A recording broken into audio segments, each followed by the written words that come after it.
Hi, my name is Dalziel. Welcome to the latest vidcast. It's the fourth vidcast for October 2010. I'm going to start today straight away with the Canadian adaptation of Shakespeare project. I'm going to go straight onto their website. The link is at the top of the page up there. It's basically an interactive folio and study guide for Romeo and Juliet. If you actually click on the image there, you go into this resource, and it's quite incredible what you can actually do with it. Let me just scroll down the page a little. Okay, we'll click to start. Here's the prologue. You can click on to, and within a few seconds... Two households, both alike in dignity, in fair Verona, where we lay our scene, from ancient grudge break to new mutiny, where... Okay, I've stopped the play there, but basically there's a lot of hyperlinks within all of the text of Romeo and Juliet, and whenever you click on them, they either tell you a meaning of a word that is from Shakespearean times, or there's an audio, or there is a video clip, or there are images. It's a cracking little resource, well worth going to visit. I would think for anybody who's actually engaged with looking at Romeo and Juliet, that this is a resource that should be bookmarked. Chrissie, as I'm sure many of you know, is our senior advisor. She was asked, let's just go to her blog. The address again is at the top of the video, the vidcast. Are you using Amazon Kindle in your library? And she was asked by a colleague a question, so she contacted Amazon customer services. The question that she asked is there on her blog, and basically it was about, can you loan out Kindle e-readers within a library? Can you loan out the contents that has already been purchased from the Kindle store and amazon.co.uk in the library, etc. It's well worth going to have a look, and it may clear up some of your worries.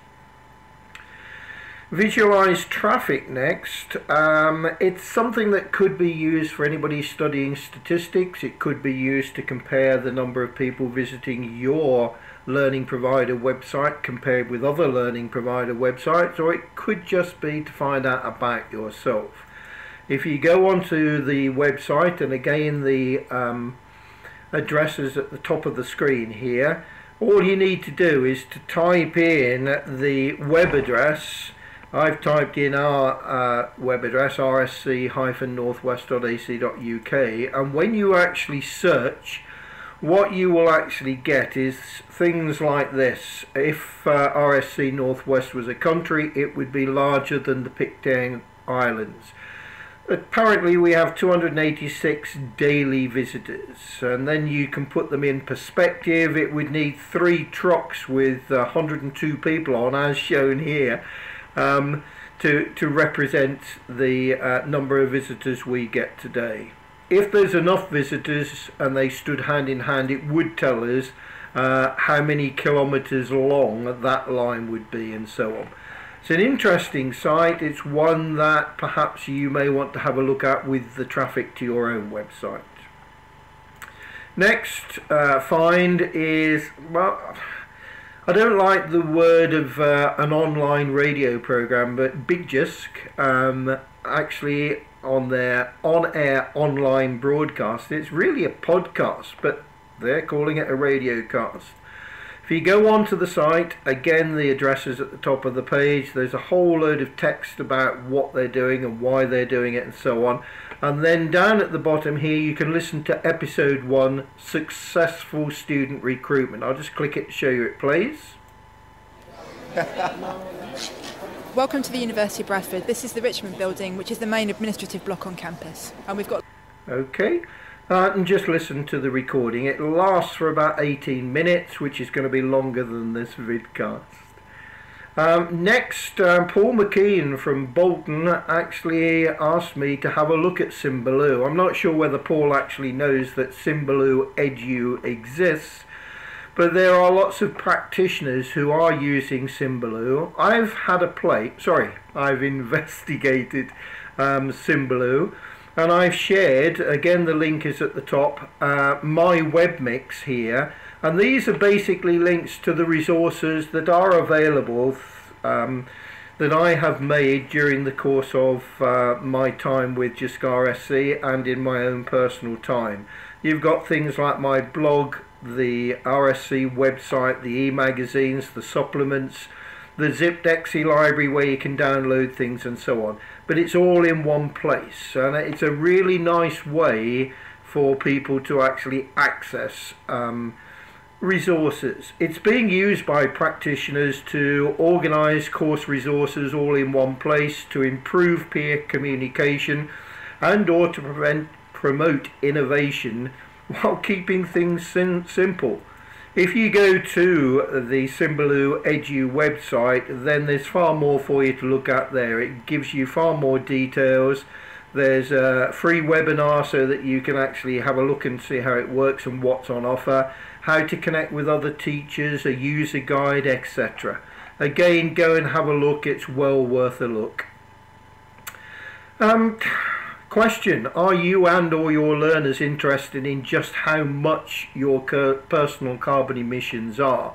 Well, if we go to Be Green now, there is a carbon calculator, and it will check your carbon emissions for vehicles, for electricity, for travel and for natural gas. If we take vehicles for example, and we select the year of the car, which I think is 2006, and the model eDU, oh, there wasn't any in 2006, it must have been earlier then.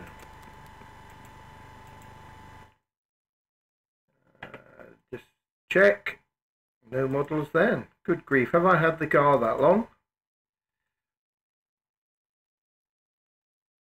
Obviously I have, and it's a Lassetti.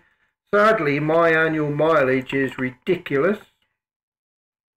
Okay, and again it comes in straight away with the emissions from the vehicles. Okay, 8.05 tons of carbon emissions. There's the average for the UK. I'm sadly way above that, but that's the nature of my work. You may want to have a play with that, and it could be used for the return on investment for introducing things like video conferencing, which would reduce your travel, reduce the time that you're away from the office, etc. And that could be a handy tool for those sorts of things. Finally, I've mentioned TPM's blog before, and they've come up trumps again with the Young People's Equality and Human Rights blog. Again, I'll leave you to have a look and read through it, but it's well worth having a look at. And within there is a link to this video which was produced by Amnesty. I'll just click and play for a short time.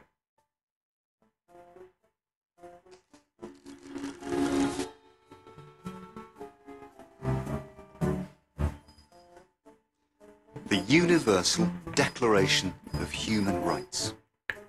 Okay, watch them more by going on to the address above, and that's all of the 7 finds for this vidcast. Hope you found something there that is of use to you.